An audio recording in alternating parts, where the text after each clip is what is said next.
The sky was red with smoke, and the battlefield was full of silence. Weapons lay broken, machines burned slowly, and the dead covered the sand like fallen leaves. The war between humans and the alien race called the Cylon had reached its worst point, but now for a moment, everything was still. Rayan, a young human soldier, walked carefully through the ruins. His armor was scratched, his face dirty with ash, and his hands were shaking. He was not looking for enemies. He was looking for survivors. As he stepped over broken steel and alien bones, he heard something, a soft sound, like a whimper. It wasn't human, it was weak, like someone trying to cry but too tired to scream. He followed the sound and saw her. An alien girl, barely alive, lying in the dust. Her blue skin was covered in cuts, and parts of her silver armor were melted or missing.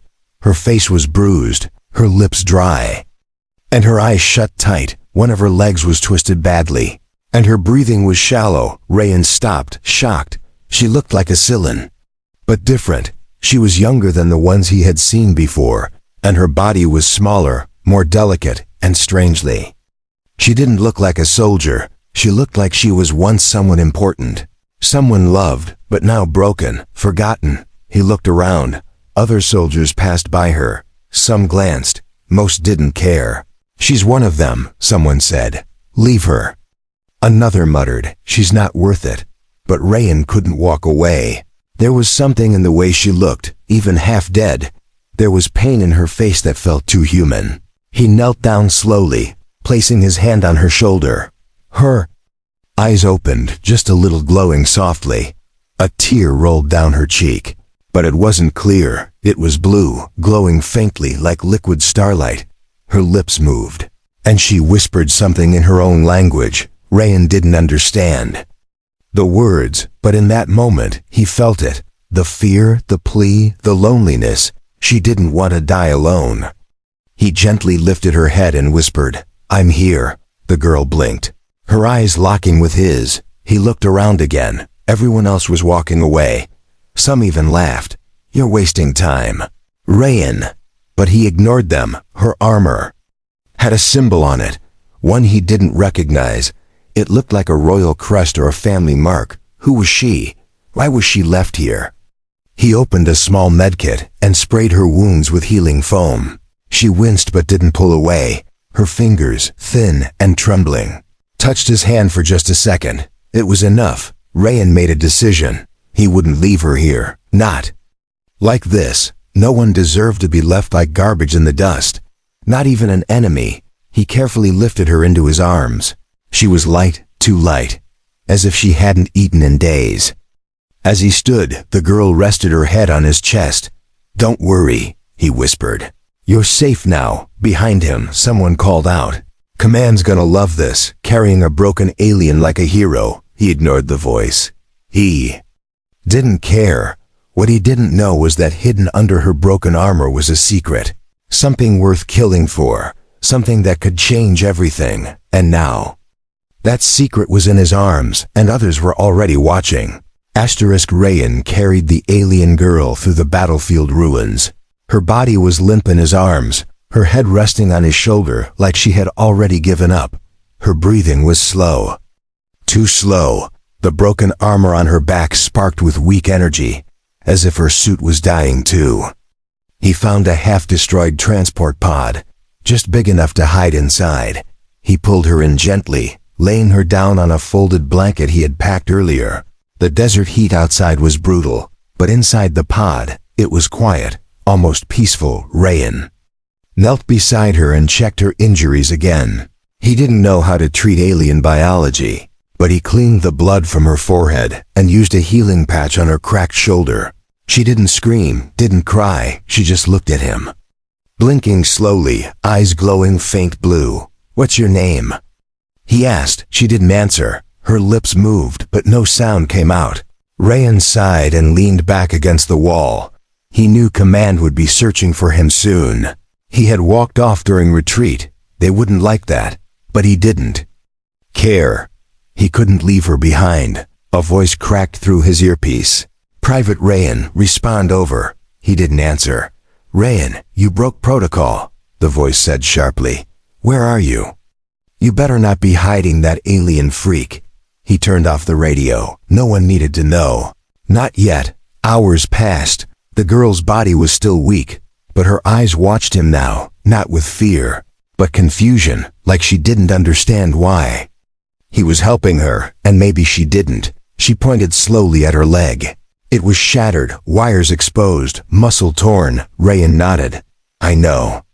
I'll figure something out." She tried to speak, and this time, a whisper came out. "Lai, Sha." He looked at her, surprised. "Lixa, is that your name?" She blinked once, then twice. A soft nod. "Okay, Lixa," he said, trying the name out. "I'm Rayan." For the first time, her lips moved into something close to a smile. It was small, weak, and sad, but it was real. Suddenly, a loud buzzing filled the air outside the pod. Rayan peeked through the crack in the metal door. A recon drone hovered nearby. Military issued. It scanned the ground, moving slowly across the battlefield. Looking for him, Rayan's heart pounded. If they found him with her, it could mean prison. Or worse. He looked at Lixa. She was watching him quietly, her hand still resting near his. He gently moved closer and whispered, "We have to move soon." As the drone flew away, Lixa spoke again. "Why, you help me?" Her voice was soft, broken. Rayan hesitated. "I don't know," he said honestly. "Maybe because no one else would." Lixa looked away, her eyes staring into nothing. Then she said something strange. "I was not supposed to live." "What do you mean?" he asked, frowning. "They left me for reason," she said slowly. "Too weak, not soldier." "Not good." Rayan clenched his fist. He had seen cruelty before, even in his own army, but this was different. She wasn't just abandoned, she had been sentenced. "I don't care what they said," he said firmly. "You're alive. That's enough." She stared at him like she didn't believe it, and maybe she didn't. Rayan opened his supply bag. He only had one food ration left and half a bottle of water. He gave it to her, holding the bottle to her lips. She drank slowly, coughing, but didn't stop. Her eyes began to shine again. Color returned to her cheeks. Just a little that night, while she slept, Rayan stayed awake. He thought about how strange the war had become, and how strange it felt, sitting beside an alien girl who should have been his enemy. But he didn't see her as that. He saw someone who had been thrown away like trash, and he wasn't going to let that happen again. But deep in the dark sky above them, another ship was watching. Not human, not hers. And they weren't here to save anyone. Morning came with a cold wind, unusual for the desert. Rayan opened his eyes and saw her sitting up slowly. She was still weak, but her glow was brighter. Her body a little stronger. She had survived the night, and that alone felt like a miracle. He handed her a piece of ration bar, and she took it gently. Her fingers were shaking, but she didn't drop it. Rayan smiled. "Looks like you're tougher than they thought."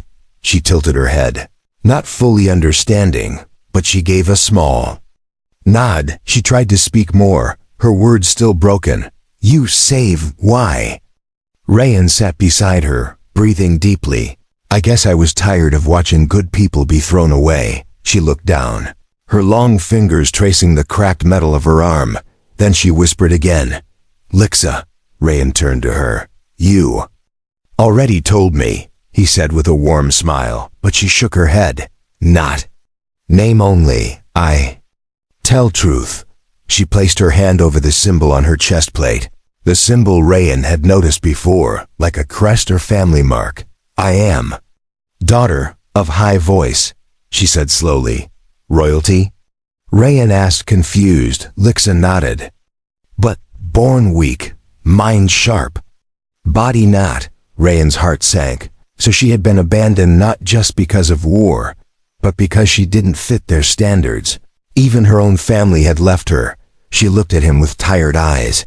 "I know things they fear." Her voice was soft, but her words were like thunder. Rayan leaned forward. "What kind of things?" She hesitated, then tapped the side of her head.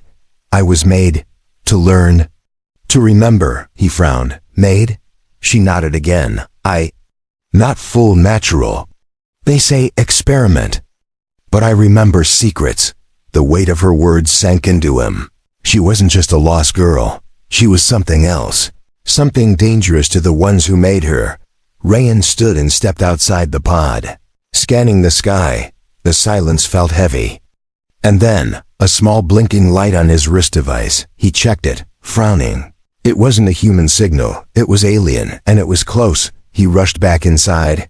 Lixa, someone is tracking us, he said. She looked calm, like she already knew. They always come. She whispered, for me. Rayan helped her to her feet.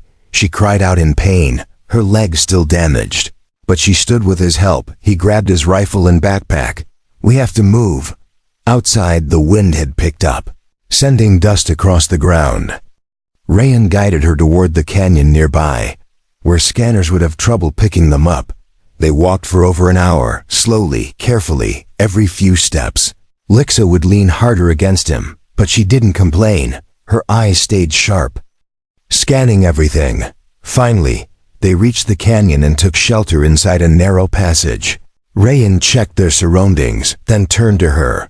What exactly are they afraid you'll tell me? He asked. She hesitated again, then looked up at him. Her voice was low, full of something deeper than fear, maybe guilt. They changed us, she said. The Scylan were made. Not born. Rayan froze. What do you mean? They made us, she repeated. Cloned, designed, controlled. Rayan sat down slowly. That kind of truth could destroy the Scylan leadership, even start a civil war. No wonder they wanted her gone. Not because she was weak, but because she knew. Lixa turned toward him. Now. You know. He nodded slowly. And now we're both targets. Before they could speak further, a soft humming sound echoed through the canyon. Lixa's eyes widened. They're here. Rayan grabbed his weapon, helping her stand again. Shapes began to move at the canyon's edge. Shadows, armor, red lights, not human. Not Scylan military. These were something else. Darker, quieter, faster. They not mine, Lixa whispered, clutching his hand. Rayan pulled her behind him. He didn't know who these new enemies were. But he was ready to fight for her, even if it meant dying in that canyon. Asterisk, the canyon walls were high and steep, casting long shadows over Rayan and Lixa as they crouched behind a rock outcrop. The humming sound grew louder, more intense, echoing off the stone like a swarm of bees moving through metal. Lixa gripped Rayan's arm tightly, her fingers trembling. They're not soldiers, she whispered. They are shadows. Sent to erase. Rayan peeked over the rock. 3 tall figures floated into view, not walking, but gliding. Their armor was black with red veins glowing beneath the surface, and their heads were covered in smooth helmets with no eyes, no words, no sounds, just the electric hum and the soft crunch of dust under their feet. Rayan raised his weapon slowly. He had seen many enemies in this war, but nothing like these. They didn't scan the area like soldiers. They moved like hunters. They weren't here for a fight. They were here to capture or kill. Lixa's breathing became faster. Do not shoot, she whispered. They can smell tech. Light. Heat. Rayan nodded, lowering the rifle. He reached into his belt and pulled out a thermal suppressor. A small disc he pressed against Lixa's chest armor. It glowed for a moment, then cooled, masking her heat signature. He did the same to himself. They sat frozen behind the rock as the figures came closer. One of them turned its head toward their direction. Rayan's heart nearly stopped. He didn't blink, didn't breathe. Then, suddenly, Lixa's shoulder began to spark. Her damaged armor let out a faint electric hiss. The nearest hunter's head snapped toward them. A red beam flashed from its helmet, scanning the rocks. Rayan grabbed Lixa and ran deeper into the canyon. The hunter let out a sharp mechanical screech and launched forward like a missile. The chase had begun. Rayan dodged around sharp rocks, helping Lixa keep up. Her leg was badly damaged, but she pushed forward, pain flashing across her face. They will not stop, she cried. They are programmed to follow until we are dust. We'll make them stop, Rayan said, his voice full of fire. They reached a narrow split in the canyon and slipped through it. Squeezing into a hidden tunnel, the hunters were fast. But the rocks slowed them down. Inside the tunnel, Lixa collapsed against the wall, her body shaking. I can't. Run more, she whispered. Rayan looked around. They needed a place to hide. Fast, he spotted an old mining shaft, long abandoned and nearly invisible under the dust. With all his strength, he pulled a metal cover aside and helped Lixa. Inside, they dropped down into darkness, landing on soft sand. Above them, the hunters passed by, unaware. For now, Rayan turned on a small red lamp, casting a low glow across the shaft. Lixa sat against the wall, breathing hard. Her eyes glowed dimly like dying stars. I knew they would come, she said quietly. The shadows are made to clean secrets. Why do they fear you so much? Rayan asked again. She looked at him, her face no longer calm. They built us to be tools. Slaves of war, she said. But I learned too much. Rayan leaned closer. What did you learn? That the war was fake, she said, voice cracking. Our leaders created it to keep power, control population, use fear to lead. Rayan's stomach turned. He had seen friends die, entire cities burn. All for what? A lie? Lixa closed her eyes. I tried to tell. They locked my mind, tried to delete. But I escaped. Rayan looked at her broken leg, at her glowing skin, her weak but determined spirit. She wasn't just a victim, she was a truth too. Dangerous to exist. I won't let them take you, he said firmly. She opened her eyes again. You already risked too much. Then I'll risk more, he replied, suddenly.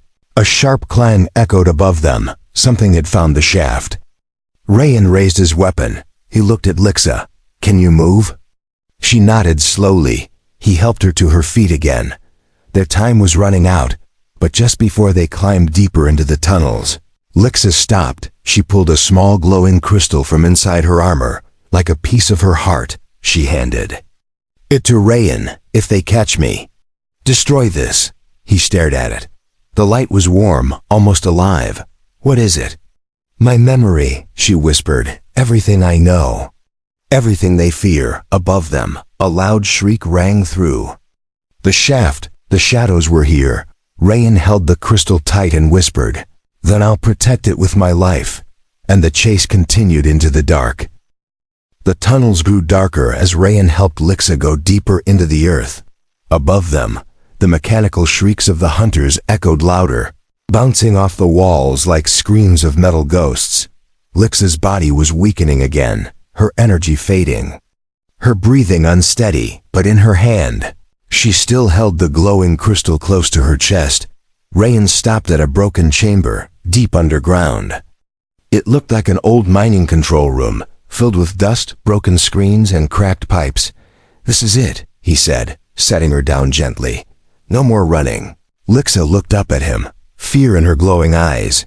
You'll die, she whispered. You can't stop them. Rayan pulled off his helmet and dropped it beside her. His face was dirty, covered in sweat and ash. I'm not trying to stop them, he said calmly. I'm buying you time. She reached for his arm. You saved me already, she said. Don't die too. He smiled, even though his eyes were full of worry. I didn't come this far to run away. Outside the chamber, the sound of the hunters grew closer. Claws scraped stone. Red light flickered down the hallway. Rayan pulled out 2 imp grenades and checked his rifle's charge. He had only 20 shots left, not enough to win, just enough to make them hurt. Listen, Lixa, he said, kneeling beside her. If I don't make it, you run, all right? You go deeper. Find someone who will listen. She shook her head. No. Without you, I'm just a secret. He gently touched her face. No, you're a voice, the one they tried to silence. Let the universe hear it. Her eyes shimmered. She wanted to speak, but her voice broke. Rayan turned, rifle ready. Then the shadows came. The first hunter crawled into the chamber like a nightmare. Its limbs bent backward, its face a glowing red slit with no features. Rayan didn't wait. He threw an EMP. It exploded with a loud snap, filling the air with white sparks. The hunter screamed and fell back, twitching, but more followed. 2, then 3, then 5. Sliding down the walls like oil, Rayan opened fire, each shot slamming into armor. He hit one in the chest. Sparks burst out, but it didn't fall. They were tougher than any machine he'd fought. But he didn't stop, he shouted, drawing their attention.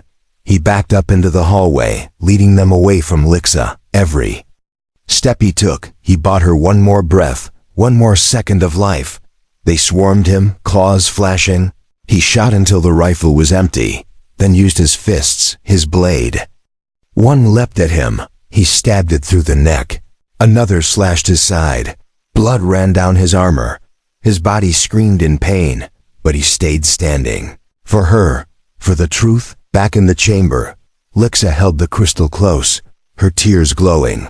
She could hear him shouting, fighting, bleeding. Then silence. She crawled toward the hallway, her fingers digging into the dirt. And there she saw him. Rayan stood barely, his body covered in cuts, his chest plate shattered. But he smiled when he saw her. "Run," he whispered, "now." And then the final hunter drove its blade into his back. Rayan gasped, fell to one knee, but even as he fell, he pulled the last grenade and shoved it into the hunter's chest. A flash of white light exploded in the tunnel. Lixa was thrown back into the chamber. Everything shook, then went silent again.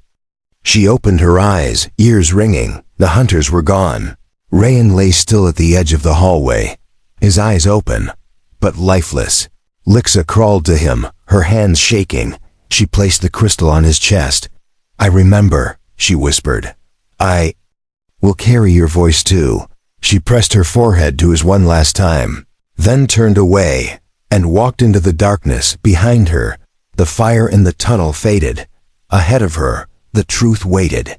And a broken girl once abandoned was now the last hope of two worlds. Lixa moved through the tunnels like a shadow. Her body was weak, bruised, and torn, but her spirit burned brighter than ever. Rayan was gone, but his voice echoed inside her, not just in memory, but in the small crystal she now carried, glowing softly with every step she took. She followed a path only she could see. Symbols etched into the walls lit up as she passed, ancient writing, long forgotten by her people. Yet her mind, made to store and protect forbidden truths, understood it all. She had reached the deep sanctuary, the place her creators had tried to bury. The place where the first Scylla had been shaped, not born. The air was heavy, filled with something old. Lixa stepped into a large chamber. The walls were smooth, metallic, and alive. In the center stood a circular platform surrounded by floating rings. She placed the crystal in the center, and the room began to tremble. A beam of blue light shot upward, piercing the stone ceiling. Energy pulsed through the floor into her body. Her eyes widened, not in fear, but in memory. Voices spoke around her, ancient and powerful. "We remember you, Lixa," they said. "You are the last of the truth bearers." "I don't want to hide anymore," she said, her voice trembling. "I want to speak." "You were made to speak," the voices replied. "Then help me," she whispered. "Help me finish what Rayan started." The rings around her began to spin, faster and faster. A wave of light wrapped around her body, lifting her gently into the air. Her damaged armor peeled away.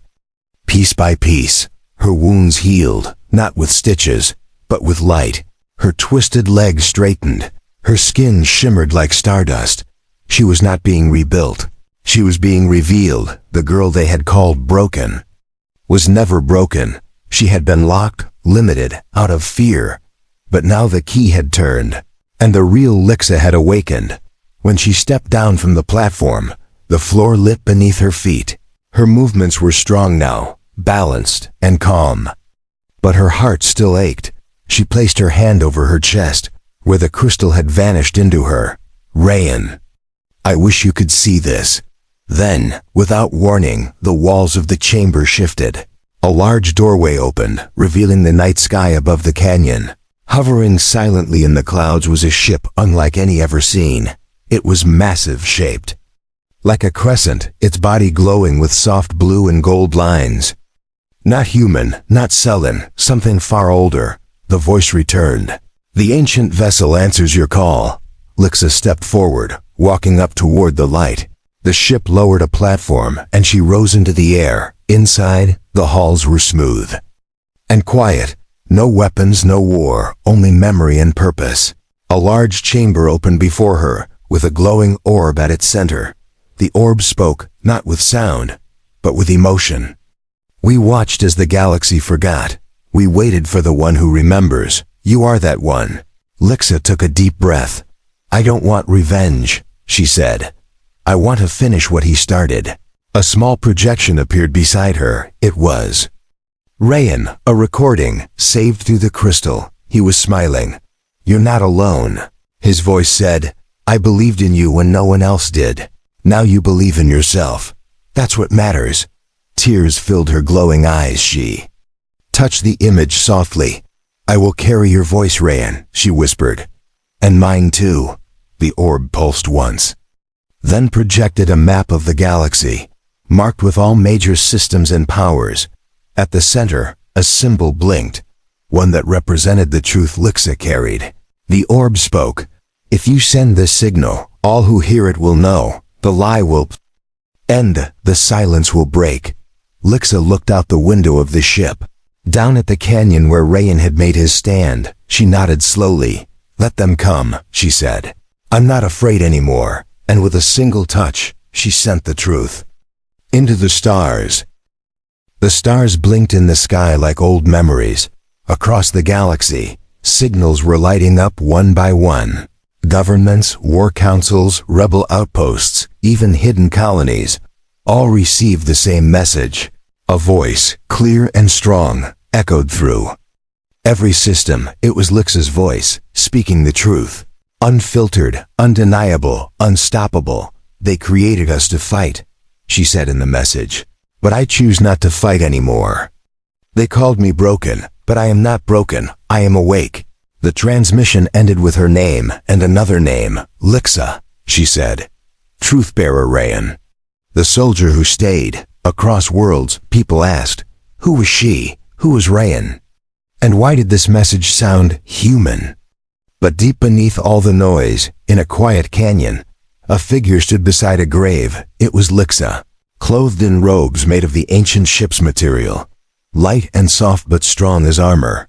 Her skin still shimmered with blue light, but her eyes were older now, not in age and experience. She had seen truth, survived the shadows, and now she had returned. She knelt beside a large stone with two names carved into it. Rayan, soldier. Lixa, not forgotten. Beneath the earth lay the body of the human who had changed her fate. But Lixa knew he was more than a body. He was her turning point, the first hand that reached toward her, not with fear, but with kindness. "I sent the message," she whispered. "I told them everything." Wind blew through the canyon gently, as if the world itself had heard her. "But they still fight, Rayan," she added, voice soft. "Some listen, some deny. Some say I am a weapon. Others say I am hope." She placed a small flower on the stone, grown from alien seeds she carried from the ancient ship. The petals glowed faintly, like tears turned to light. "I don't know what happens next," she said, "but I will keep walking, keep speaking, keep remembering." Suddenly, her wrist device blinked. A message. She opened it and saw a small hologram of a child, half human, half Scylan, a refugee girl from a border world who had heard Lixa's voice and followed it. The girl looked into the recorder and said, "I was scared, but your words made me strong. I want to be like you." Lixa smiled through her tears. That was the answer. That was the future. Not armies, not weapons, but voices, one by one, choosing to care. She looked at Rayan's grave one last time, then stood tall. The ship hummed above the canyon, waiting silently like a guardian. She walked up the glowing path toward it, but before she entered, she turned back and whispered, "You didn't just save me, Rayan, you planted something in me. A reason to live, and far above, beyond planets and dust and war." The message she sent kept echoing. It reached a boy on a mining colony, a girl hiding in the ruins of a lost moon, even a soldier who paused before pulling a trigger and chose not to, because sometimes it only takes one voice, one story, one soldier who didn't leave to change everything.